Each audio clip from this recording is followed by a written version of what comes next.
tinatawag itong mga turbinates. Nasasarap dyan, inferior, medial, superior. Pasimplihin ko na po. Ang tatlong struktura nito, anong purpose niyan? Filter ng ilong nyo yan. So, ang tatlong filter, ito po, pahaba na gano'n, pero pag sinilip nyo yung ilong nyo, makikita nyo parang semi-circle na gano'n, may bilog yan. Kung malaki butas ng ilong ng katabi mo, sipatin mo, makikita mo yun. Ito yung ating nalangan.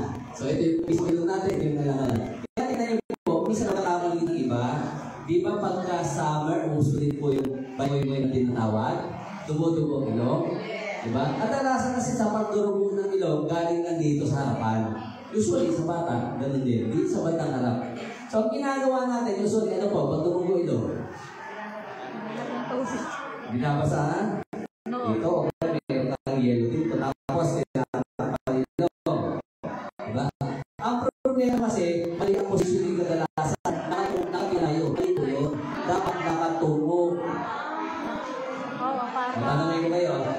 Paano ba hihinto ang pagdurugo? Pressure, number 1. Kaya kapag may hiwa ka, di ba? Dinidiinan mo para hindi dumugo.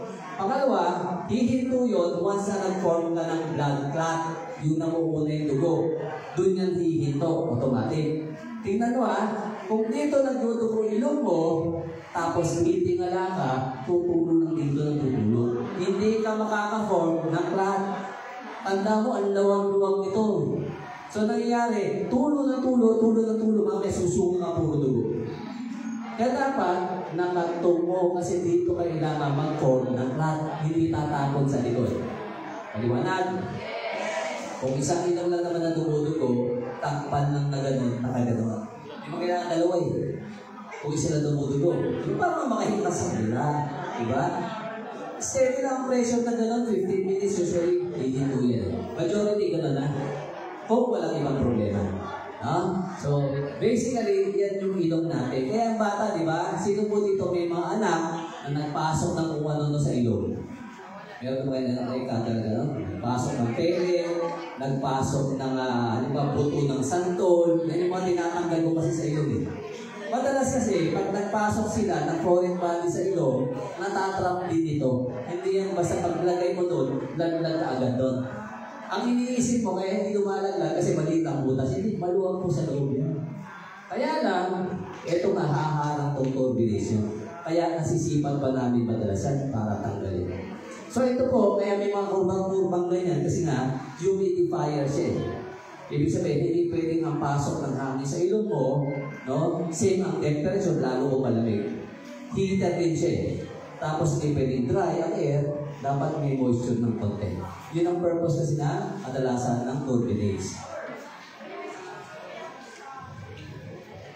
So, yun ang ilong Ito naman sinuses. Ano ba daw ang sinuses? Ang sabi naman dito, air-filled spaces sa bubog. Skull. Nasaan daw banda? Ang sabi dito, forehead. O nasaan ang forehead nyo? Ibig sabihin, meron ka dito, sinus, structure. Diba? Kanina, tinanong ko, sino sa inyong may sinus? Iilan lang may taas. Dapat kasi lahat kayo magtataas. Tama ba ako doon? Yes! Kasi lahat ng tao, sinus o sinuses. Yun. Iba yung sinus infection sa sinuses. Klaro yun. Okay, tanongin pa yun. Sino sa inyong may sinus? Lahat na. Okay. Naliwanag na yan, Yes! Isa Dok, may sinus ako. May natural tao ko Kaya lang, wala naman kasi nag-correct. At least, pag tayo-5 na plus, matalino na kayo. Alam mo yes, power! So, nasa daw forehead, nasal mo, ibig sabihin dito, sa gilid ng ilong mo. Yung buto. Nasaan pa? Cheeks. Nasa ba cheeks nyo? Hindi yung cheek na babae, cheeks. Tapos saan pa? Sa eyes. Paligid ng eyes natin. Kaya minsan, parang yung mata mo, luluwa. Nagkakaroon tayo ng konting pakiramdam na gano'n. Yung healthy sinuses, ano daw laman? Usually hangin lang yun. Walang mikrobyo, walang germs.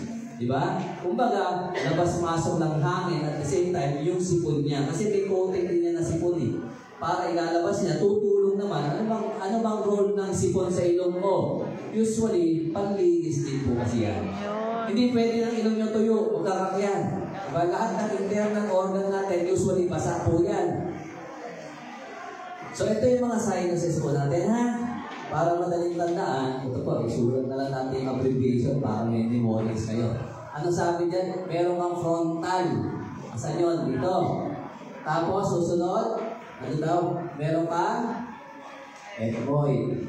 Tapos meron kang maxillary, tsaka sphenoid. So yan o, FMs. O yan o, FEMs. Yan po yung apat na grupo. Siyempre, lagi po yan, partners. Ibig sabihin, pag meron dito, meron sa kabila. Meron dito, meron sa kabila. Meron dito, meron sa kabila. Hindi pwedeng isa lang. Minsan nagkakataon po, yung sa frontal lalo na, malaki kabila, pwedeng maliit sa kabila. Pwede rin po yun. Nagkakaroon ng isa. Pero kahit maliit, meron pa rin. Yung sphenoid kasi, dito wala kasi ang sphenoid eh. Ito po yun, bandang dulo. Ang sphenoid natin kasi, kumbaga, ito yung ilong, ito, nasa bandang gitna, ito yung brain natin, bandang gitna yan. Kaya madalas, kung affected ang sphenoid sinuses natin, ang kirot niya, nandito sa likod hanggang dito. Diba parang doon hanggang dito sa likod mabigat. Kasi most likely, affected ang sphenoid mo na sinus, no? Ito siya, ano ba daw function, bakit tayo may sinuses? O, lahat tayo ha, hindi ko, lahat po tayo bilang tao may sinuses o sinus. Okay? Bakit? Ang purpose niya ito, number 1, para gumaan ang skull mo. Kasi ang sinuses, para mga buto lang kasi yan, tapos ang laman yan hangin. Siyempre, pag hangin, magaan. Kasi imagine mo, walang hangin, lahat yan solid na buto. Pwede, ulo kong bigat, maganon ka lang, ang hirap iangat. Pampagaan po siya. Isa yun sa purpose niya. Tapos, ano ba daw? Humidifying and heating inhaled air. Di ba pinanggit ko kanina? Lalo especially kung nato ka sa malamig na lugar. Hindi pwedeng malamig na hangin, papasok diretso sa lungs nyo. Maiirita yun. So ito ang filter. Ito ang humidifier. Bibigyan niya ng konting moisture, bibigyan niya ng konting heat. Kaya nga may turbines kang ganyan eh. Para yung pasok ng hangin, maganon-ganon. Pag bumumpa sa lungs mo, mainit na ng konti. Ha? Kaya napapansin po, pag malamig, mas masikip ang ilong.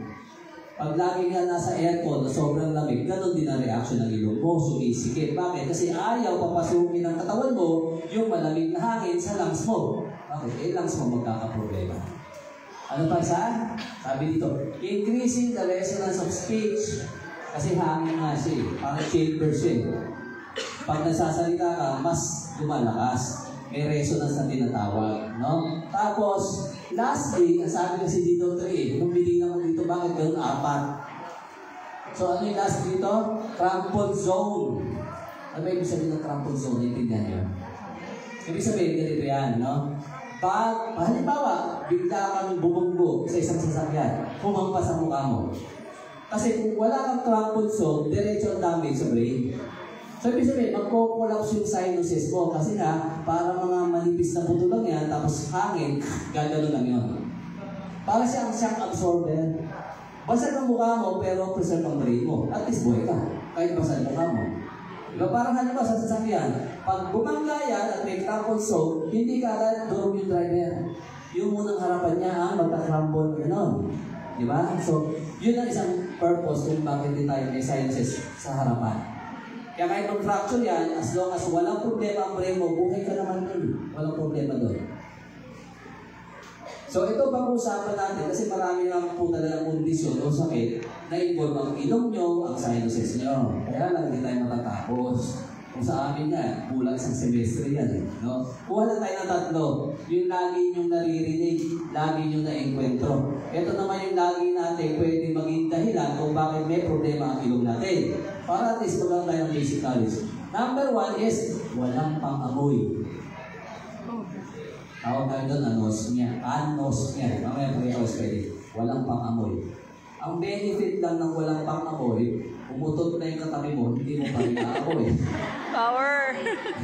Nasa elevator ka, lahat nakagano na, ikaw mapapagama ng isala pag gano'n. Buwan ka na rin, ako na rin. Second is yung tinatawag namin rhinitis, sinusitis, or rhinosinusitis. Combination yan. Ha? Ito po, yung pangatlo, pag-usapan natin, yung mga bukol-bukol naman sa ilong. Kasi yan po naman madalas din ang problema. Yan yung tatlo, no? Anosmia, loss of smell. So bakit pa tayo nawawalan doon ng pang-amoy? Kasi sa pang-amoy natin, mapapansin nyo, ito yung ilong natin, di ba? Meron tayong olfactory nerve. Ito yung nerve na nagtatransmit, no? Amoy mo, papunta sa brain, kung ano yung nasimot mo. Ibig sabihin, para maamoy mo ang isang bagay, dapat papasok doon yung molecules niya. Kung papanguman niya, di ba? Hindi naman automatic. Pag ganun mo, hindi ka huminga, maamoy mo hindi. Dapat pumasok muna. At dapat sa pasok niya, aabot doon sa taas yung roof. Kasi naandun ang organ mo ng pang-amoy. Kaya anything po na nagbablock dito o magbabara sa taas niyan, mawawalan ka ng pang-amoy. Ang tawag doon, mechanical. Bakit? May strukturang humaharang. Di ba ba? So basically, etong nerve na to, ang magtatransmit sa brain mo para ma-identify ng brain mo, ano ba yan? Yan ba'y pabango? Yan ba'y lumabas sa puwet ng katabi mo? At least naiintindihan natin. Di ba? Ibig sabihin, ang brain natin nag-store na ng information. O kung para lang, ano yung naamoy mo? Ano to, pabango to? Ay, sinain to, nasusunog na. Diba? Kaya yun ang isang trigger ng walang pang-amoy. Bakit? Sunod na yung sinain, hindi mo na alam. Kaya nga, usually sa Amerika, alam niyo po, ang taong may anosmia, required niya talaga may fire alarm. Bakit? May sunog na, hindi pa na naaamoy. So, part kasi yun ng ano natin di ba? Ng defense. So, basically, ang sabi dito, lahat ng pwedeng magpabala sa ilong mo, mapapawasan o mawawala ang pang-amoy nyo.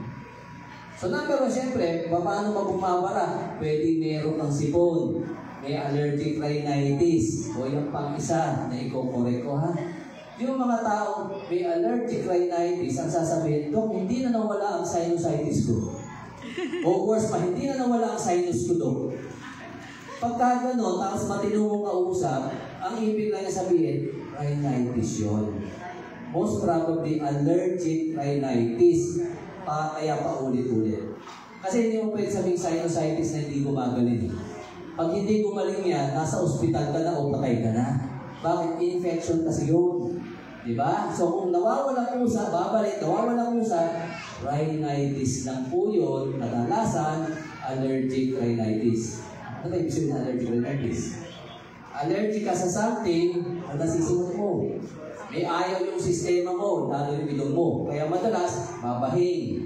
Bahing ng bahing, hindi lang 3. Minsan 10.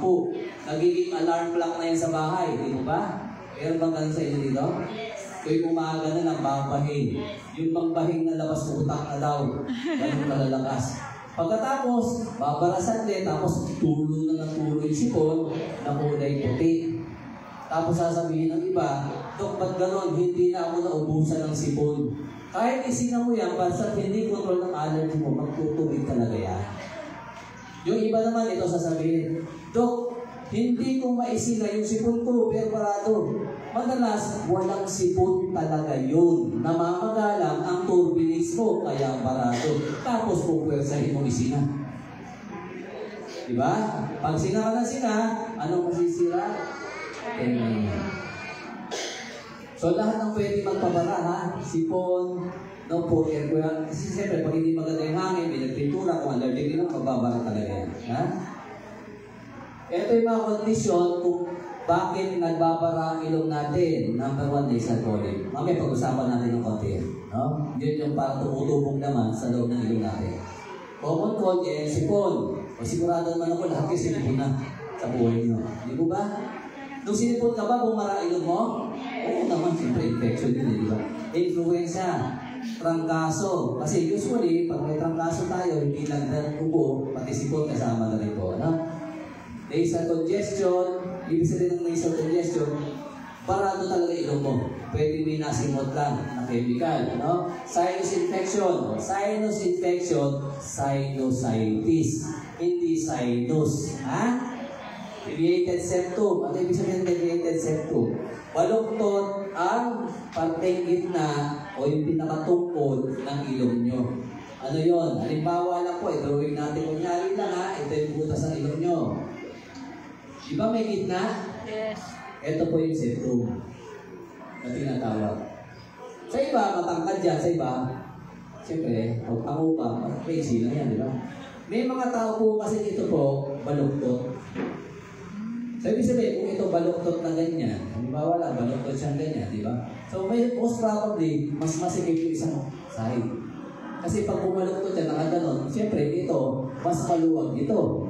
Tapos may tubinig ka dito. Ito din meron. So, sino mas mabilis mo pala? Siyempre, ito. Kung nasan yung baluktot na lugar. No? Yun yung tinatawag namin deviated septum. Pwede nangyari, na-aksidente, nasipo sa basketball. Tapos, hindi pinakorek yung ilong.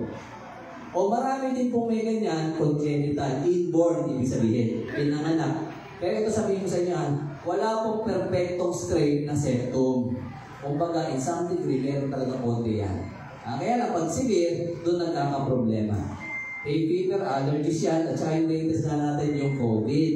Di ba si COVID na associated din dati, unang sintomas, naku, nawalan ka ng pang-among COVID yan. Di ba nare-record nyo? Kasi yung unang-una ang kinatatakutan ng iba, naku, nawala pang amoy ko. Lagot tayo dito, COVID ito. No? Anong gagawin sa'yo? Ibabaras. Naalala ko po kasi yun, kasi bago nila dineclare ang COVID pandemic, December yan, di ba? Siguro mga August, September, October, marami na po pasyente walang pang-amoy.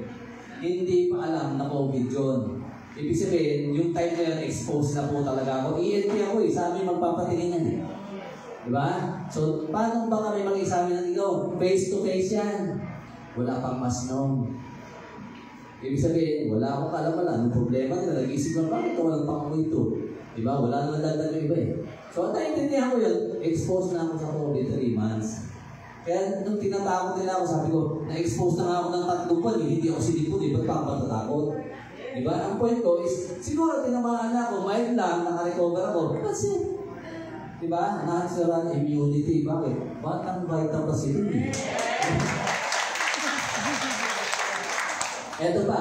Kasi hindi lang naman magbabara Tandaan nyo, may mga condition sa katawan natin na affected yung nerve mismo. Kung paano tayo nakakaamoy. Siyempre, kung may Alzheimer, ano naman natin, ang Alzheimer kasi tinitira niya, di ba? Kasi alam niyo po, pwedeng naaamoy mo talaga, literal, pumapasok sa ilong mo, pero hindi ma-interpret ng brain mo. Kasi hindi pwedeng ilong lang. Ang mag-i-interpret ng naaamoy mo is yung brain mo. So kung may tama yung brain mo, na responsibilidad niya, alam mo kung anong pangamoy, hindi mo rin maamoy ng tama. Minsan mayroon silang naaamoy, pero iba. Halimbawa, ano ba ang amoy ng nasusunog na sinain? Diba may perception tayo kung amoy nun. Pero naamoy niya, may sweet daw na naamoy siya. Ibig sabihin, taliwas dun sa usual. Mali ang interpretation ng brain. Ang tawag naman namin doon, panosmia. May mga ganitong tao, iba ang pang-amoy sa isang bagay. Siyempre, yung mga brain tumor, basta involved yung nerves po natin o brain natin, pwede magkaroon din ng problema ang pang-amoy niya. Kasama high blood diba? Kasi bakit usually pag high blood, pwede kang may-stroke So pag tinamaan yung brain mo, ng part doon, pang-amoy, mapabago talaga din ang pang-amoy natin. And the rest, yan pa. Eto rin, sinasabi ko na other cases, pwede rin daw pag-inom mo ng gamot. Ibig sabihin, may mga taong ganun mag-react sa gamot yan. Pag umiinom ako doon ng antibiotic, nawawala pang amoy ko. Hindi huwag ka na uminom sa susunod yung antibiotic na yun. Diba? May nangyayari hindi maganda sa sistema mo, sa katawan mo. Smoking. Hindi na smoking, pag vape, kasama ko yan. Irritant kasi siya. Basically sa ilong. Heavy obesity index 30 or higher. Ito para padaliin ang buhay nyo. Kasi magpo-compute pa doon, mathematics pa yan, mahina ako sa math. Tansyahin nyo na lang ang baywang. Pag more than 34, lamang-lamang high blood yan. So mag-reduce na tayo doon. Diabetes is pwede rin. Bakit? Kasi pag diabetes, di ba? Minsan namamanhid. namamanid ang paa. Bakit? Kasi may tamang nerves. Pwede may tamaan ang nerves mo sa ilong. Hihina din ang pangamoy natin. Okay, lastly, traumatic brain injury. Ibig sabihin, aksidente ka. Nabasag yun doon sa malapit sa nerve ng ilong mo sa taas. O di maapektuhan din pangamoy mo na. Paano daw siya tinitreat? Siyempre, sabi nga natin, dapat ang isang amoy makapasok doon sa roof ng ilong mo para ma-interpret ng katawan mo yung amoy. So anything na pwedeng nagbablock doon, yun ang gagamutin natin. Kung may sipon ka, di ka mutin yung sipon. Kung may nakabara doon, di tatanggalin natin ang bara. Kung walang polyp, usually, medical lang naman ang ginagamit yan. No? Kung ayaw natin, pwede rin ang basics. Illumination ka lang, tapos inom ka ng mainit na dalandan first Vitaplus, pwede na yun. Kung effective naman yung mga ganong simple regimen muna. Kaya na tayo, sinusitis. Iba sa sinus. Ang isang term kasi sa katawan natin, basta nilagyan yun ng word na itis. Diba napansin niyo yun? Appendicitis. Tonsillitis. Ibig sabihin niyan, inflammation. Namamaga. Appendicitis, namamaga ang appendix. Sinusitis, namamaga ang lining ng sinuses. Hindi yung namamaga yung sinus, kasi buto ang majority niya. Yung lining po ang magre-react yan. Diba? So, halimbawa naman, namamaga ang liver. Anong tawag? Hepatitis. Iba po yung hepatitis na galing Saudi. Yung puro bilgo naman na. Iba naman na. So, yun daw lining tissue ng sinuses mo namamaga. Ito po x-ray. Typical ito ng x-ray na pinapagawa namin para maintindihan namin. Halimbawa, ginamot mo na para ayaw ng crispa. Ibig sabihin, i-check mo ngayon. Napansin niyo dito, ito po yung maxillary sinus natin. Itong parang konting triangular area. Ito yung kabilaan niya. Pag tinitingnan namin niya kasi yung lining, no? Kasi pag hangin ng laman, tulad ito, frontal ito, no? Hangin ng laman, mas maitim yan sa x-ray. Kaya tingnan niyo yung kabila, may guhit na gano'n, tapos pa gano'n. Nawala yung ilalim. Di po ba? Nakatayo ito, kasi obviously, mata ito eh. Forehead ito eh. So ang x-ray niyan, pag ganyan, nakatayo ang pasyente. Ibig sabihin, pag may nana ka dyan, may tubig, may sipon, ang tubig, syempre, magle-level, napansin nyo? Nakaganon siya eh, oh. Kasi nga nakatayo ka. Alam mo kung yung tubig. Nakaganon yan. So ibig sabihin, eto, may laman talaga to. No? Pwedeng nana, pwedeng sipon na, or anything. Pero halimbawa yan, pabilog na gano'n, ay hindi yan, sinusitis, hindi yan tubig. Hindi yan mucus. Lamang-lamang bukol yun. Magkaganon. Okay? So, ano pwede maging sanhi po ng pagpapamamaga niya? Itong lining kasi dyan dito eh. Kung mapapas nyo, ito po, kumpara dito, mas makapal talaga yung lining na dito. So, dito po, sinasabi daw, inflammatory reaction sa infection. Pwedeng virus, bacteria, or fungus. Pero ang karamihan naman po, kadalasang factor kung bakit nagkakasayos-sayos ang tao, yung simpleng sipon lang din po o common cause na tinatawag natin. So ito, hindi ko alam kung kita sa likod. Kita ba sa likod? Comparison ito eh. Ito yung healthy sinuses mo. Ito yung mayroong tama. Ito yung tinatawag natin kanina, air fluid level. Pinakita ko sa inyo. No? Air yung taas, yung ibaba na kulay puti sa x-ray kanina, yun yung fluid. Yan natang air fluid level na nag-i-indicate na mayroon kang nana o sipon na naiipon sa loob. Siyempre, pag may sipon na mabigat na ulo mo. Masakay sa ganito. Di po ba? So, ito yung mga common symptoms ha. Siyempre, may sipon ka, tapos parado ilong mo, may masakit sa mukha mo, may lagnat sa iba, tapos may headache. Sabi ko nga, pag dinadain yung headache hanggang dito, affected hanggang sa sphenoid sinuses po natin. Anong main cause? Binanggit ko kanina, sipon pa rin, common cold, coronavirus. Kaya nga napasama si COVID eh. COVID is just a coronavirus. No? Kaya lang, pinakailaman kasi ng tao, kaya naging deadly daw, sabi nila. No? Ito yung best natural home remedy. No? Bakit home remedy muna tayo? Kasi tingnan mo ang common cause daw po ng sinusitis sa labas, sipon din. No? Common cold. May gamot pa talaga sa common cold virus yun eh. Siyempre walang antibiotic. Kailangan mo lang supportive. Unang-una, pwede ka mag-nasal flushing. I-flush mo siguro iba, nakapanood naman sa YouTube yan eh, di ba? paano mag-flashing. Mamaya tuturuan ko kayo ano yung magandang flashing na-discover ko rin sa practice ko. Drink lots of fluid. Lalo ngayon. Siyempre, pag dehydrated ka, ang sipon mo, malapot. Mahirap ilabas. So dapat, marami ng fluid. Yung ba, siyempre, nire-restahan pa kayo ng doktor ng mucolytic. Diba na, naalala niya, mucolytic, lalo sa bata, pag may problema. Ang mucolytic, ang action niya is para lumagnaw ang lema o sipon. Di, pareho lang din, nangiinom ka ng maraming tubig. Bakit ka pa mag-aaksaya? Di ba? Sa Gamot. nireseta ng doktor mo. Para mas masarap yung tubig, titimplahan mo ng Vitaplus. Solve ka na to. Diba? Rest. Importante rest, siyempre. Yung sakit kayo. Diba? Ang rest kasi, siyempre, nandyan yung healing period ng katawan natin. Kaya lahat ng may sakit, diba? Parang gusto matutulog eh. Yun talagang signal na binibigay sa katawan natin. Pag may sakit ka, ipahinga mo. May sakit ka na, magtatrabaho ka pa, hindi lalala yan. Diba? May wartime binata na. Bakit? May sakit na, akala magaling, pumasok, tapos doon, bumalik na naman. No? Yun ang explanation doon. Steam inhalation.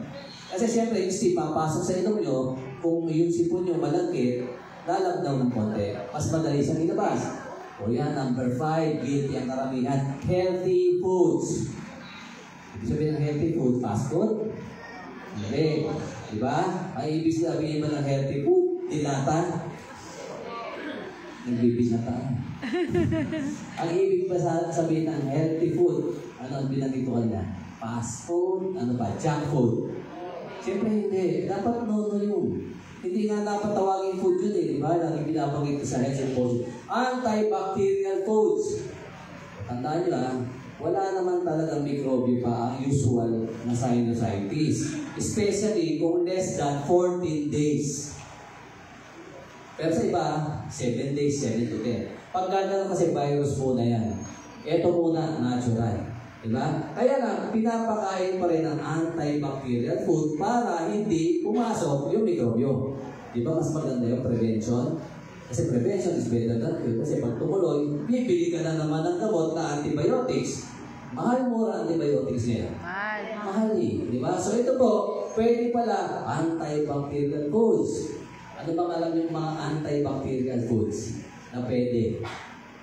Na mahilig sa bawang, isa po ang bawang na antimicrobial. O kaya, pwede rin yung oregano. Oregano eh. Antibiotic po ang oregano. Yun yung ating mga organic kasi. Diba? Pwede rin po yung ating onion. Pwede rin po yan. Kung mahilig kayo kumain ng onion. Pwede rin po yan. May antibiotic properties po kasi. Mga yan. So, hindi agad antibiotic na bibili mo na reseta ng doktor. Use a humidifier. Ano bang purpose ng humidifier? Parang hangin dito yung. Mas tuyo ang hangin, siyempre mas tuyo ang sipon mo. Mas magbabara yun. Di po ba? Kaya sa bahay, kung may aircon, ang aircon kasi hindi maganda sa ilong talaga yan. Kasi magka-dry. Aircon emits dry, cold air. So dapat may humidifier ng tatandem mo. Lalo kung problema mo, no, bleeding lagi sa ilong, allergic rhinitis, kailangan may humidifier po tayo. Warm compress. Pag may pressure na masakit, pwede naman kayo mag-apply ng warm compress. Pagka may mikrobyo na, siyempre, ano bang ibig sabihin? Indikasyon may mikrobyo na. More than 14 days, lamang-lamang meron na yan. Hindi gumagaling eh. Ibig sabihin, napasok na yung mikrobyo din. Kasi ang mikrobyo, usually, opportunistic yan. Hindi sila usually nangunguna. Sisigunda lang yan. Pag binigay na yung tamang pagkakataon. Barato na, hindi na maganda ang flow ng sipon mo, papasok na yung mga yan. Mabubuhay na sila sa ganong kondisyon eh. So usually, pag may bacteria sa inside, may landan na yan. Ang sipon niyan, hindi puti na. Usually yan, from yellowish green to green. Sa iba, may amoy na rin po ang ilong. Ha? Pero sa bata, ito reminder, hindi ko kung may ilaman ng may amoy ang ilong, lagi may sinusitis na siguro to. I-check nyo para sa bata. Ang bata, pag isang side lang ng ilong, ang may sipon, may pinasok yan sa loob ng ilong, kaya mabaho. Foreign body yun, hindi sinusitis. Ha? So sa treatment po, usually sa practice ko po, ito binibigay kong antibiotic. Ito pa rin ang first choice. Pagdating sa akin, hindi naman ako binibigo ng dalawang ito eh. Clindamycin or amoxicillin. Siyempre, hindi mo na ibibigay ang dose, hindi mo kayo makakabili. O mag-PM na kayo sa akin kung kailangan nyo. So basically, matandang gamot na itong pareho. Pero nakakatuwa, hanggang ngayon, effective pa rin. Pag ENT ang pinagpa-check upan nyo ng sinusitis, lamang-lamang, mamimili lang sa dalawang ito. Pero pag nagpunta kayo sa internist, usually, cefalexin sila.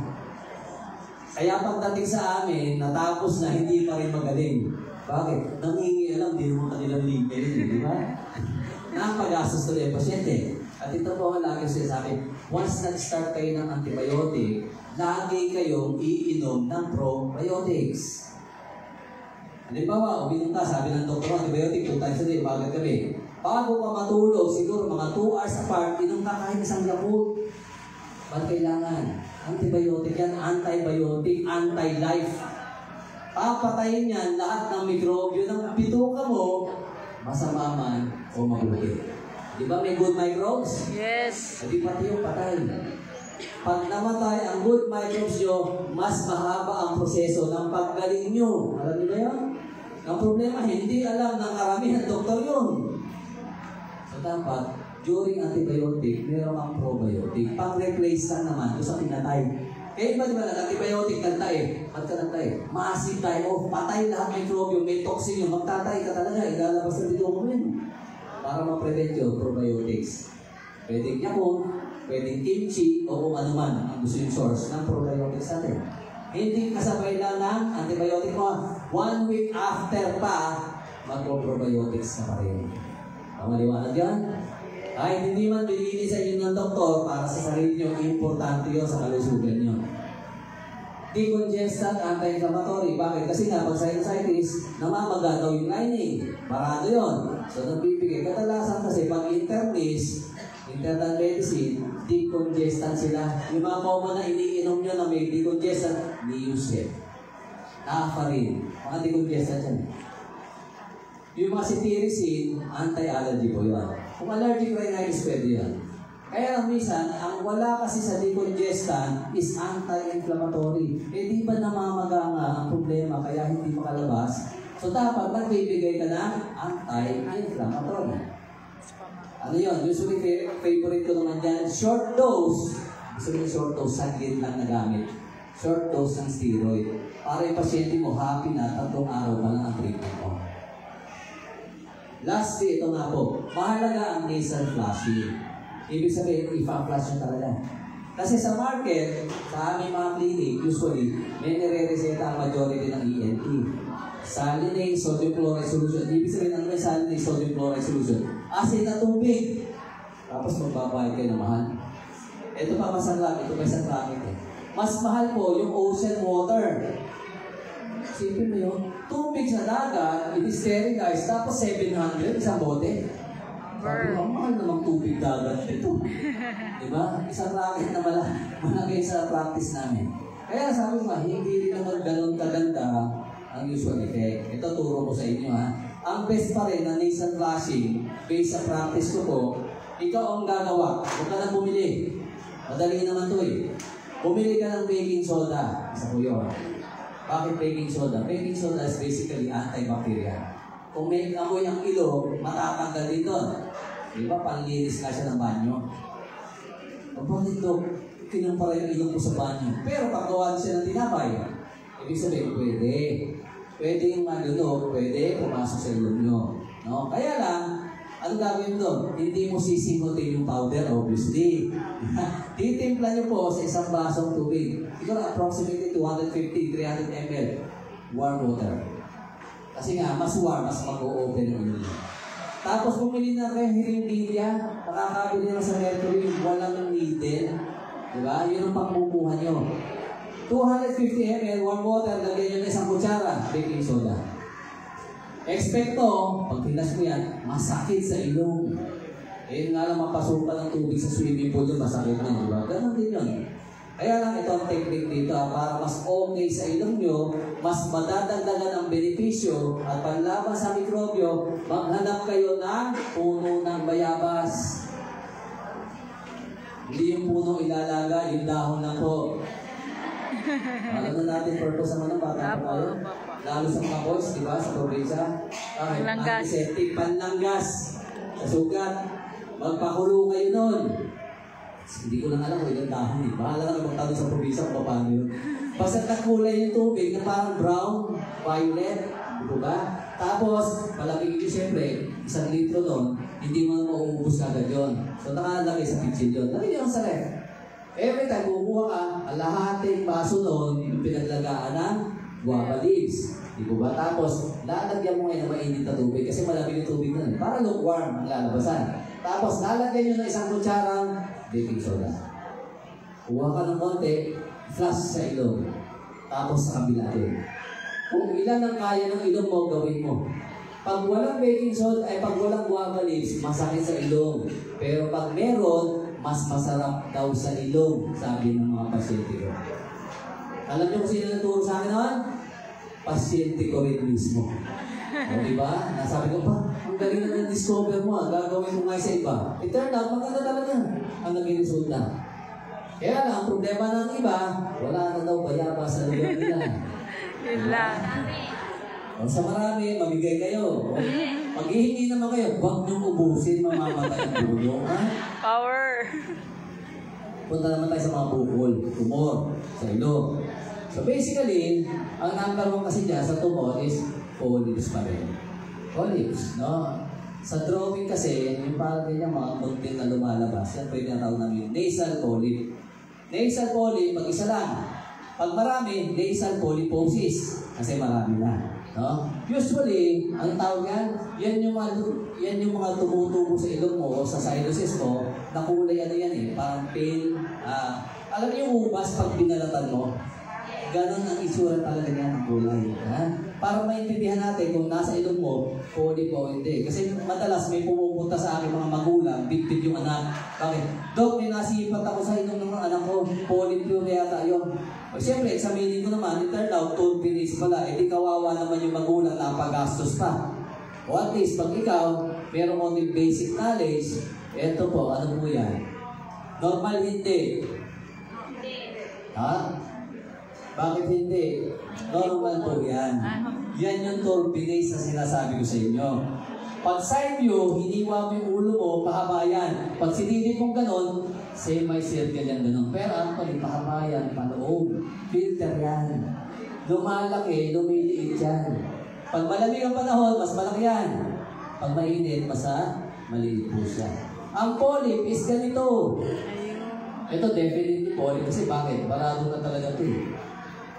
O para maintindihan natin yung tinatawag ko kanina, parang tinalupan ng grapes daw siya. Pag sinisilip namin bilang ENT o mga doktor, ang polyp, ito itsura nun.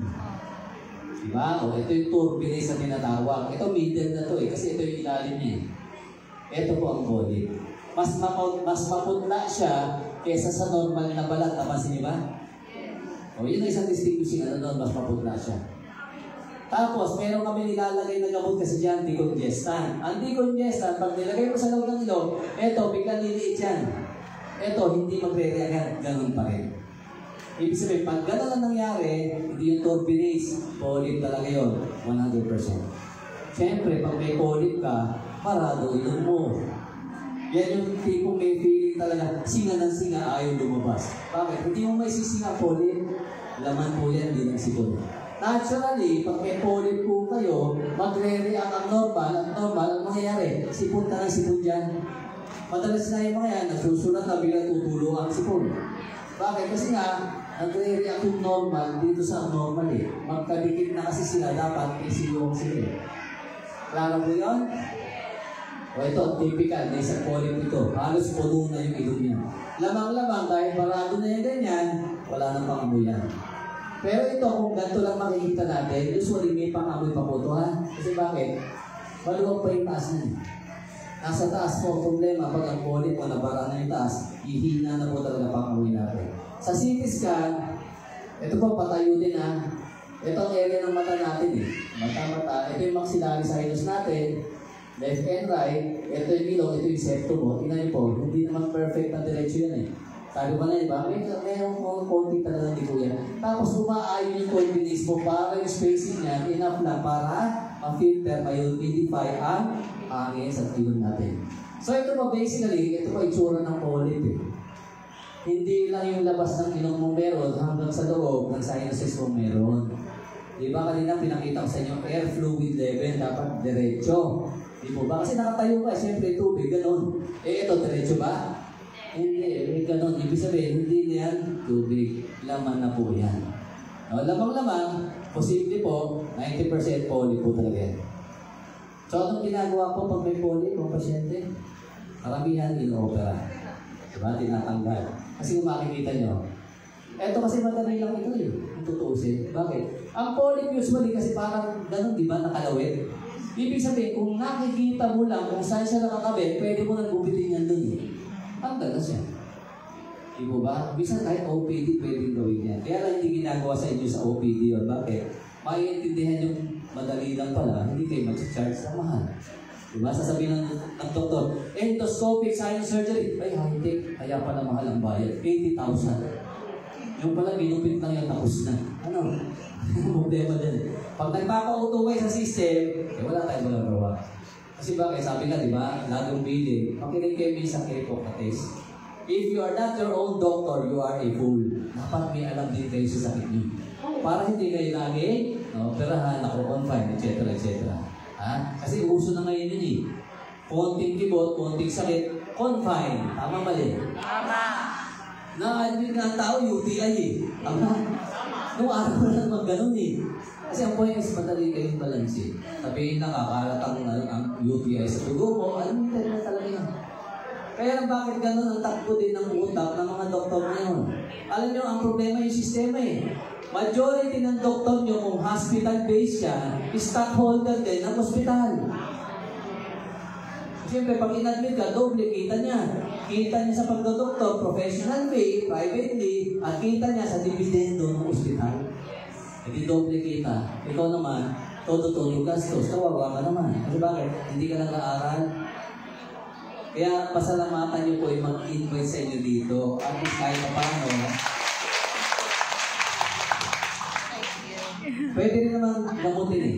Minsan meron kami tinatawag ng medical polypectomy. Try mo muna. No? Sa medical polypectomy, usually nabibigyan ng steroid, decongestant, antibiotic, kung may sinusitis. Kasi lamang-lamang, pag nilisan polyp ka na matagal na, may sinusitis yan, imposible wala, parado man.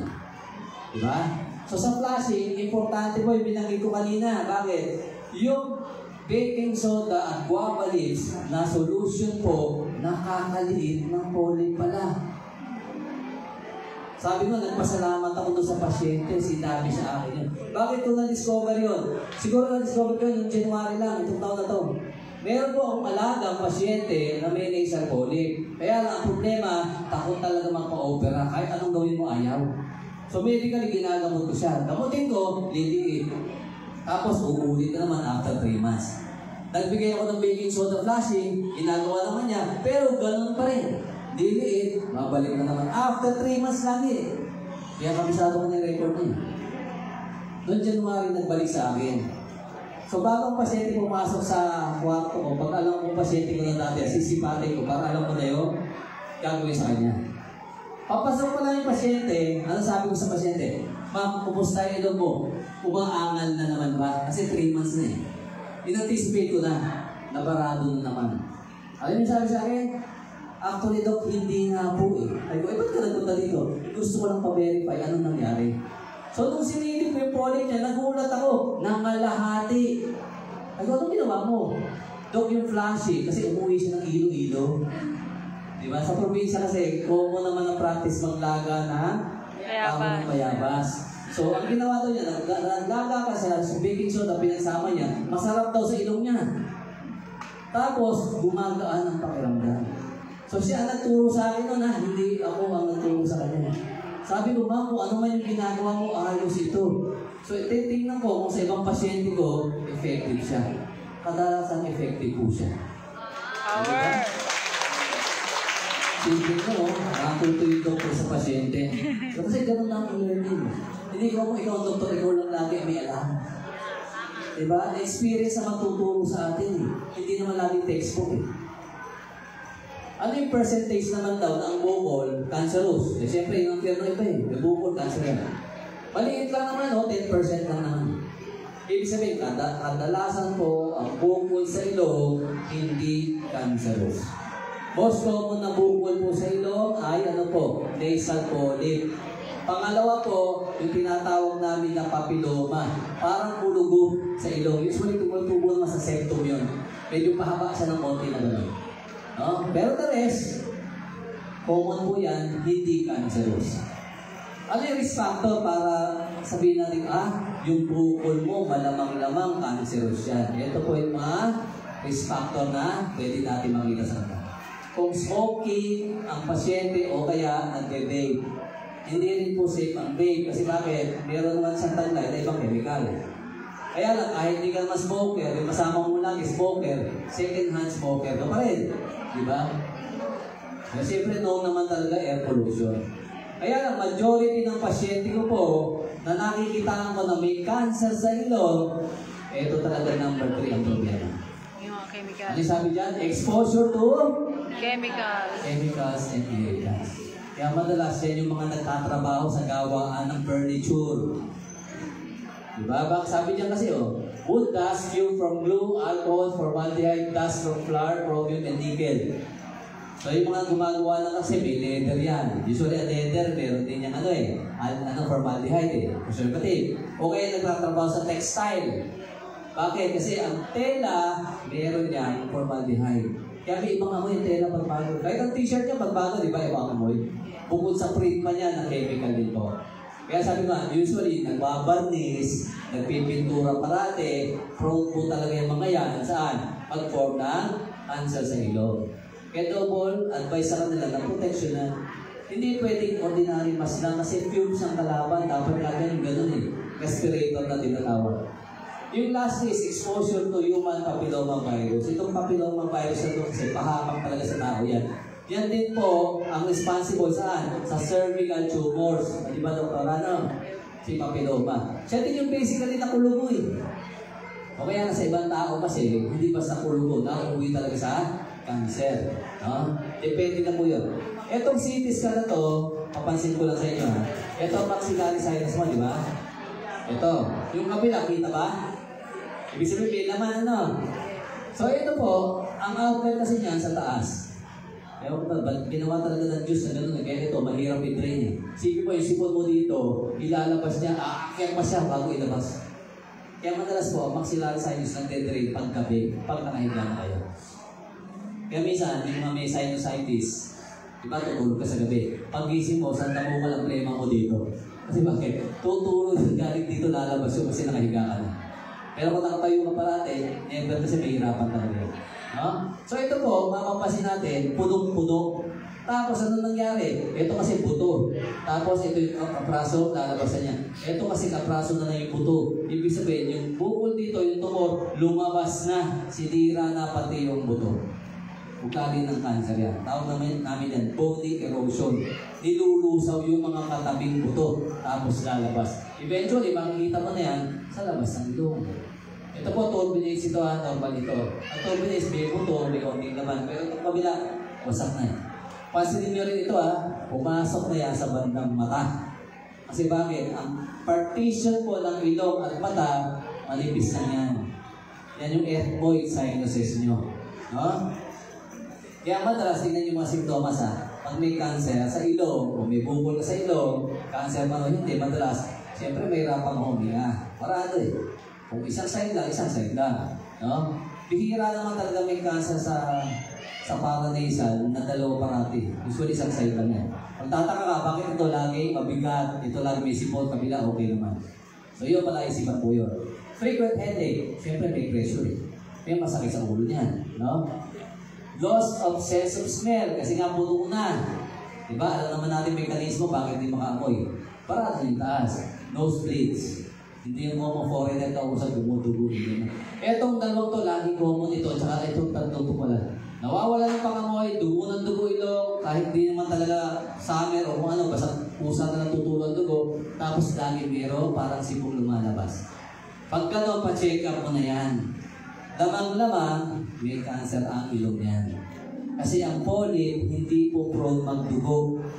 No? Not unless dinudod mo talaga. Pero kung kusa lang dudugo, hindi yan ugali ng polyp kadalasan. facial swelling or pain, ibig sabihin, lumalaki na, bubukol na dito yan. Siyempre bakit? Pinupush niyo yung buto mo dito, lolo, buto talaga yung ganito. Hanggang sa lumipis siya, masisira ang buto mo, lalabas na dito, ito mamamagana. Watery eyes, o bakit affected ang eyes? Sabi ko nga sa inyo, minsan pumapasok na talaga sa gilid ng mata.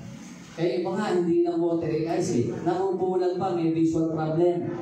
Sore at the roof of the mouth. So ito yung bibig kasi natin yan. Ibig sabihin, meron kang partition to. Pag yan po, nakapenetrate doon, bubutas yan sa ngalang-ngala nyo.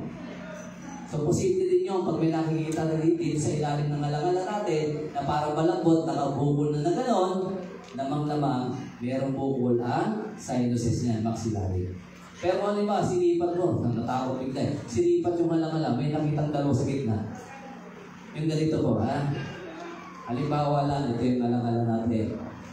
Tapos meron yung gitna. Sa gitna, mayroong bukol dalawang gano'n. Parang nakabukol lang. Kadalasan po yan, buto lang yan, huwag kayo matakot. Tawag namin dyan, torus paratinus. Pag ginanong mo, matigas talaga yan. Wala kang problema dyan. Nagkakaproblema lang naman to pag lumalaki at may postiso ka na buo. Bakit? Luluwag postiso mo, hindi lalapat, nalalagdag parati.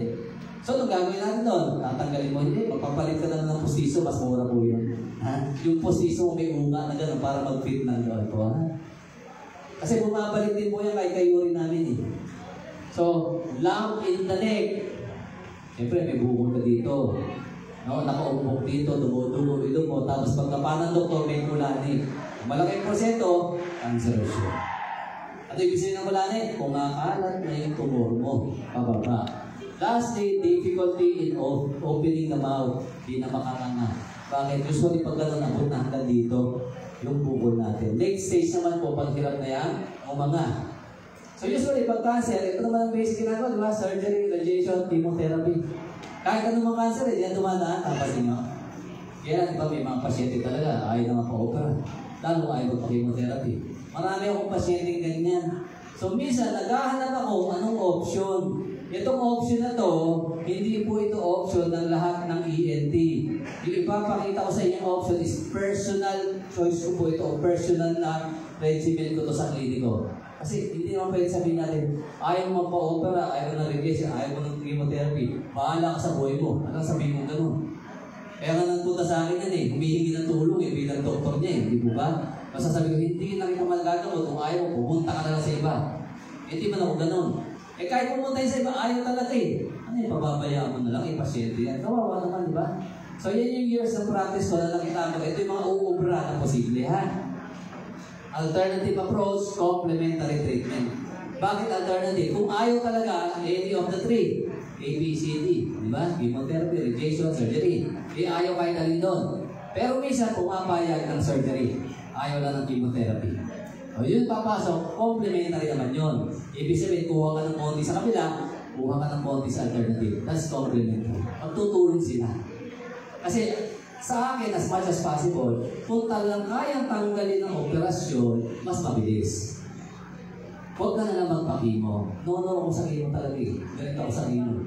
Bakit? 4% lang ganun effective Ba't pinupost? Ba't pinupost ng doktor mo? It's all about pera at saka wala silang option, diba? Yun pumunta ka sa oncologist. Diba? Oncologist, doktor, specialista sa cancer. Paano kumikita? Chemotherapy. Wala sabi, huwag ka magpakimo, huwag ka magpakimo. Hindi mo ng pera yan. Ganun ang basically. Nagpunta una sa siruhano. Sabi ng siruhano, pa-opera ka. Ay, syempre, doon siya kikita napansin ba? Kaya lang nabago na hindi ko nga alam kung meron ba silang punaybans Kasi before, surgery muna, bago radiation or chemotherapy. Ngayon, baliktad na. Chemotherapy muna, bago surgery. Sabi ko, ba't gano'n? Kasi madalas ng araw, nagpa-opera, hindi na nagpa-chemo. Kaya ang gagawin nila, magpa-chemo ka na muna bago ka magpa-opera. Huli ka na, sa dalawa. Di ba? So ito sabi kasi, personal ko ito, hindi makikita sa libro, ilang doktor ang gumagawa nito. Kaya lang, kung wala talaga tayong choice, kaysa wala kang doon sa pasyente, pwede natin i-push. Pero huwag niyo sabihin kayo ang mag-recommend. Sabihin na lang, punta kayo Doc, baka may bibigay na pwede ibang paraan, no? Sabi ko, number 1 ko is repurpose cards. Ano ba ibig sabihin ng repurpose drug? Ang repurpose drug, gamot yan na na-discover sa isang sakit na nagkataon, effective din pala sa ibang sakit. Parang halimbawa, aspirin. Di ba nung araw, ang aspirin ginagamit sa lagnat? Tama? O pero may isang ginagamit. Sa mga stroke, para hindi mag-blood-blood. That's repurposing. Yung dating gamit niya, nagkaroon pa ng ibang gamit. Kasi maraming gamot ngayon na pwede po pala ibigay sa may cancer. Ayaw nila yun. Kaya hindi mo na ako magbabanggit. Kasi naka-record po ako eh. Mamaya na tayo mag-uusap kasi malaman ano yung mga repurpose drug. May mga ilan naman po eh. Ang tawag nga lang namin yan, the forbidden treatments. Kaya sabi ko nga, kaysa wala naman akong gawin, pinapaliwanag sa pasyente. Depende pa rin sa pasyente kung maniniwala o hindi. Kung ayaw, huwag yung pilitin. Bakit? Kayo pa ipapahamak niyan pag ayaw. Tama. May mangyari hindi maganda, hindi mo kasalanan. Kasalanan doktor niya, sa iba ibibintang. Number 2, yung binanggit ko sa inyo kanina, ang nasal flushing. Kasi ang kagandahan madalas, sa tumor sa ilong, accessible. Diba? Mapupuntahan mo siya eh. Unlike halimbawa, tumor sa liver, pwede ba flushing? Hindi pwede, kasalupin. Ito, at least may butas na pupuntahan. Parado man sa harapan, hindi patak-patak mo na, hindi pwede flushing, hanggang dito na yung bukol. Di po ba? Ang kagandahan din sa bukol, sa sinuses, madalas yan, hindi basta kumakalat. Kasi bakit? May buto eh. Kung baga, tutunawin mo na yung buto ng ilang taon bago makalpas. Ibig sabihin, kaya nakalpas, pinabayaan mo na ng ilang taon. O hindi na kasalanan ng dealer ng Vitaplus, kung lumalayan. Kasalanan mo yan. Di po ba? So yung baking soda natin, saka yung babalik sa i-check nyo mabuti kasi hindi lahat po ng baking soda sa labas is baking soda. Yung iba kasi baking powder, medyo magkaiba yun. Ang sodium bicarbonate po ang baking soda kasi talaga. Kasama ang dieta. Kasi bakit? Cancer ang kalaban natin yun. Lagi ina-advise sa mga may pasyente kung ganyan, mag-opera, follow mo to strictly. Low carb diet ka, intermittent fasting. Bakit low carb? Favorite food ng cancer, sugar. Sugar sila, aerobic. Ang cancer kasi, pwede mabuhay kahit walang oxygen. I-ferment nila yung sugar para makaklay sila ng energy. So, ibig sabihin, pag pinapakain mo ng paborito nila, mamamatay lalaki. Lalaki lalo. Pwede bawasan mo yung ayaw nila. So, kakainin mo, yung hindi nila kayang gamitin. Yun yung good fats at saka quality protein. Siyempre, mamamayad na lang pasyente. Pero kung late stage na kasi, ang pasyente, titiplayin nyo. Kasi pag stage mo na, late stage na, ang payat-payat na yan, tapos mag-lower pain mo, may hirapan tayo doon.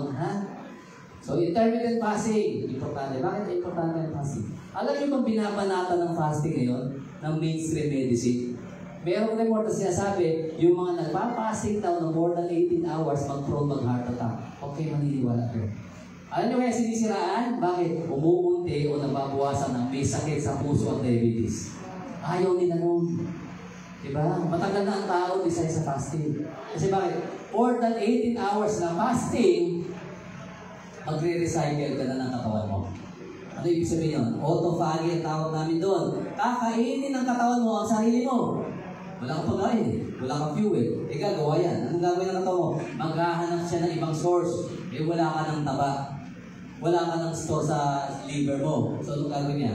Mag-i-scout siya ng ibang cells na dispalinhado na. Yung mga sira na o may damage na. O yung mga abnormal. Ang cancer cells ba? Abnormal, hindi. Abnormal. Yung makikita bigla ng katawan yung kakainin nila, sisirain, i-convert nila sa energy. Hindi pa mas maganda? Yes. Kasi autophagy, kaya mayroon talaga ang intermittent fasting. Kaya lagi pinapaunawa ko, hanggang sa panahon natin ngayon, ang pinakamababa na cancer rate sa buong mundo, Middle East pa rin. Anong meron sa kanila? Ramadan. Ilang buwan meron fasting? Ilang days? 4 days ba yan? 1 month fasting. O just imagine kung anong benefit nun kung may cancer yung gumawa nun, hindi niya alam. O diba? Ibig sabihin, malilinis din yung katawan niya. Hindi lang about spiritual renewal yun. Meron yung scientific basis kung bakit ginagawa nila yun. Diba? Tapos ikaw, ayaw mo magpagutom. Pilipino po, kung kumain, hindi 3 times a day, 5 to 6 times a day. Paano ka ma-fasted yan? Di po ba? Di ba lagi kami baong biskwit? Ang bawal magutom. O yun ang problema natin, kaya dami sakit ng tao ngayon eh. Kain kayo ng kain eh. Mas marami ang kinakain, lalo't mali, manufactured food. Ang biscuit, manufactured yan ha. Hindi yan natural food. Lalo kang bibigyan ng problema niya pagdating ng araw. Tandaan niyo mabuti sinabi ko niya. Lastly, food supplements, high doses ng vitamins. Importante yan. Kasi bakit? Katulong yan eh. Malakasin ang resistensya mo para labanan ang cancer cells mo. Diba? Just imagine pag nagpunta sa akin ng pasyente, may binabanggit siya, Dok, umiinom ako ng ganito. Hindi naman natin produkto. Ang sasabihin ko, kung okay sa inyo ma'am, tuloy nyo lang. Wala tayong pag-usapan dyan. As long as may positive na benepisyo. Bakit ko pipigilan? Eh, ang ganda ng pakiramdam ng pasyente, di po ba? Pag sinabi naman sa akin, Dok, ang tagal ko na gumagamit ng ito, parang wala naman. Dok, ko ipapasok ang First Vita Plus natin. Diba? Ibig sabihin, hindi ako parang gigil na bentahan lang siya. It's more about treatment eh. Ano yung mag-offer natin tulong sa kanila. Diba? Sabi nga sa atin, please, tulong muna, puso muna, bago piso. Madaling dumating yung pagdaan doon. No? So sa vitamins po kasi usually, nire-require ko yan, high doses ng vitamin C, vitamin E, and vitamin D3. Minsan nagdadagdag pa ako ng mismong vitamin E. Yung D3 naman madali, kahit hindi ka pumili nito, magbabad ka sa araw. Kasi sabi ko nga, di ba, sa umaatid ng lecture ko, dalawang purpose ng pagpapaaraw. Sa umaga, increases your immunity. Lumalakas resistensya. O di ba ginagawa sa atin ng bata yun? Hindi na ginagawa ngayon eh.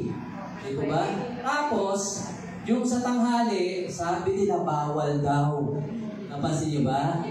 Yung mga magaganda pinagbawal. Bakit? Kasi hindi kayo magkakasakit eh. Pag ginawa niyo eh.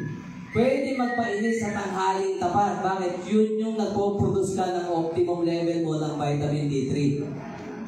Mas kailangan mo yung ng cholesterol nyo sa ilalim ng balat ito vitamin D3. Yun, mas kailangan nyo, mas tirik ang araw between 11 to 1. O diyan kayo tinago. Yung iba, dito nga sa Pilipinas, hindi mas matatanda pa siya, naglalakad pa ikaw, mas bata, naka-wheelchair na. Kasi alam nila eh, importante ang araw. Hindi dapat tinatago ang sarili na sa dapat 10 minutes. Alam naman eh, ito yung maximum. Paano malalaman kung sobra na o tama na yung pagpaparaw nyo? Masakit na sa balat. Tapos ang usapan. Meron kang reseptor eh, ginawa ka ng Diyos eh. Nasasabi, uy tama na, pasok na. Bakit? Masakit na sa balat eh. Anong ginagawa na iba? Maglalagay ng suntan lotion. Maglalagay ng sunblock. Sabi ng balat mo, nung wala tama na. Nung meron ka sunblock, pwede pa. Doon talaga magkakaproblema. Napansin nyo ang error? Pag magpapaaraw kayo, magbibiskit, huwag kayong magsa-sunglasses din. Oo, cool. Bakit? Forma eh. Hindi ka nasisilaw. Kaya lang, biological suicide po yun. Bakit po? Kasi ang mata nyo ang una mag-i-interpret kung gaano kataas ang araw. Bakit? Nasisilaw ka. May input yan sa brain mo. Ipe-prepare na ng brain mo, yung skin mo, para mag-react doon sa tindi ng araw. Ngayon, sabi ng mata mo, madilim pa. Gabi pa. O hindi magre-react ang balat mo. Lalo kung mag-skin cancer na. Kaya nga isa biological suicide kung maintindihan nyo ang sunglasses. Ngayon kung nag-i-skin ka, talagang may glare, delikado kasi nga baka mabangga ka, di ba? Okay lang yun. Hindi rin po masamang tumitik diretso sa araw, huwag lang sobra. Ang tawag naman doon, sun gazing. Bakit? May tinitrigger ng response, sabihin natin po. Sabi ko nga, madalas sa pagsasabi ng bawat o, yun ang gawin nyo, baliktarin nyo. Bakit? Simula nang ginagawa natin, yung pinapasunod nila sa atin, lalo nagkasakit ang tao. Agree din? Totoo eh. Bawal daw ang itlog, bawal daw maraming kante, bawal daw ang butter. Nung araw kinakain ng tao yung bihira may cancer, bihira diabetic, bihira po ang overweight. Nung binago, doon tayo nagkaproblema. Tapos mapaniwala ako yung sinasabi nila. Ayan. Mismo dati po kasi, merong convention ng Heart Association sa US, yung presidente nila, habang nagsasalita, cardio ito specialist sa puso, habang nagsasalita, sa harapan ng maraming audience, nag-heart attack. Cardio, nag-heart attack, presidente pa. Kung ako nandun, lahat ng sinabi niya, babalik ka rin ko, yun ang gagawin ko. Pag ko siya susundin, hindi ako sa puso. Nakita niyo? Kasi bakit? Hindi na po isang tama ang binabato sa inyo ang information, no? So yan po, yung ating... So, First Vita Plus, bakit ko choice ang First Vita Plus? Unang-una, masarap inumin, madaling inumin. Bata, matanda, kaya. Di po ba? Pangalawa, hindi naman siya pangawing uhulan eh. May benefit po ang First Vita Plus, mga guest po namin ha. Ang First Vita Plus galing sa 5 gulay. Sustansya, kailangan ng immune system mo. O malungkay na, kompleto na eh. Ang daw ng sili, blood circulation. Nakakatulong yan sa nasal congestion. Kaya alam niyo ba, mayroong mga natural spray pampaluwag ng ilong paggamit sa sipon sa US. Ang laman nun, cayenne pepper. Sili talaga ang laman nun. Para pag ano mo, siyempre masakit sa ilong, hanggang tulo na labas sa sipon mo. Ang maganda pa sa pepper po kasi sabi nga dito, di ba? Blood circulation. Ito kasi isang na-discover nila eh. Alam niyo yung mga pepper spray? Yung pag may kaaway ka o kaya huhudapin ka may bounce, ginaganon. Di ba masakit sa mata? Yung pini-spray pag tinamaan sa mata, may temporary blindness. Kasi bakit? Sasakit mata mo, magluluha ka talaga. Hindi ka makakakita temporarily. Pero alam niyo napansin nila, after noon, ilang days, mas malinaw ang mata nila. Bakit? Nag-i-improve ang blood circulation doon sa cornea na tinamaan. Yung okay din pala. Pero huwag nyo gagawin ha. Observation lang po nila yun. No? So maganda pa dito yung uray. Ang uray kasi is expectorant. So importante rin, di ba? Bakit? Plema ang kalaban natin sa sinuses eh. Diba? Sa rhinitis, sa sinusitis. So makakatulong siya labas na sipon natin na malapot. The rest is, general. Ibig sabihin, hindi man diretso nakatulong sa ilong mo, pero sa immune system mo, mabibir. Ang magandang immune system mo, walang terminal na sakit na hindi kaya ang katawan ng tao. Tandaan mo mabuti yun. So, kagandahan dito, hindi mo nangunguyo yung mapait. Diba? Iinumin mo na lang, depende na sa kursunada mo. So, ang kagandahan, hindi lang, diba? Pang matanda, ay bata nyo. Lalo kung bata nyo ay magulay. Tapos nagtataka ka, bakit sakitin ang bata ko? Hindi kumakain ng tama. Bakit hindi kumakain ng tama? Kasalanan mo. Alam mo, kasalanan ng bata yun. Kasalanan ng bata? Magulang bumibili na mamaliki. Di po ba? So dapat nakuhin natin po yun. Tapos ito, sasabihin ng iba, bakit ba ito sakitin ang anak mo? Tanongin mo din sarili mo. Punta ka ng punta pag, di ba walang sakit ang bata nyo, dinadala nyo pa rin sa pedya? Ang tawag doon, well baby clinic. So, tataka naman ako, wala na sakit, dadalhin ko para bigyan ng sakit. Tuturo ka, pagkatapos ng clinic, lalagdat ka, di ba? Ang daming bakuna, bakit sakitin pa rin? Questionin nyo ang sistema. Di ba? Walang autistic halos nung araw. Bakit yun? 1:32 autistic. 1:32. Dati nung araw, 1:300,000. Noong ang bakuna ng bata, 1, 2, 3 lang. Ngayon, ilan ang bakuna nila. Kaya madalas ang mga autistic na bata, lumalabas sa obserbahan after 2 years. Normal pa yung first year bago magdalawang. Pagdating ng 2 years na, nag-iiba na. Bakit ang tanong? Ilan ang tinusok mo dyan? Masabi ba, hindi naman ito marami. Pero yung hindi mo marami, hindi mo naintindihan. Ang bakuna ngayon, 5+1, 6+1. Sabay-sabay. Magkakaproblema talaga. Diba? So basically, sabi mo ang boosting ng immune system ng bata, hindi nakukuha sa clinic yan. Sa pagkain pa rin ng basic yan. Tamang pagkain, tamang lifestyle, ibigay nyo. Nung araw, alam niyo ba may pag-aaral sa Amerika? May isang tong pediatrician na matanda na. Ibig sabihin, pag matanda na ang doktor, mayaman na sa experience. Pediatrician po ito. Naobserbahan niya. Yung mga pasyente niyang bata na walang bakuna, kinumpara niya sa batang puro bakuna, sinong masakit yung may bakuna. Imagine niya, walang komisyon. Walang pag-aaral na kinumpara yung dalawa. Di ba mali? Dapat kumpara nila. Ito pinakunahan, ito wala. Sino kaya magkakasakit pag ganyan araw? Ito lang ito yung bakunahan ito Tapos sasabihin protection. Minsan kasi ginagamit talaga yung word na protection para pagkakitaan kayo. Bakit? Madaling tao kung tinatawag. Kagandahan kasi ng business model ng bakuna, hindi pwedeng ihapla ang manufacturer. Kahit pagpakaprodukto, kung tinuruan ka ng COVID, side effect ka, kaya mo i-demanda? Hindi, may waiver ka. Ganon sila kalupit. Basta pera usapan.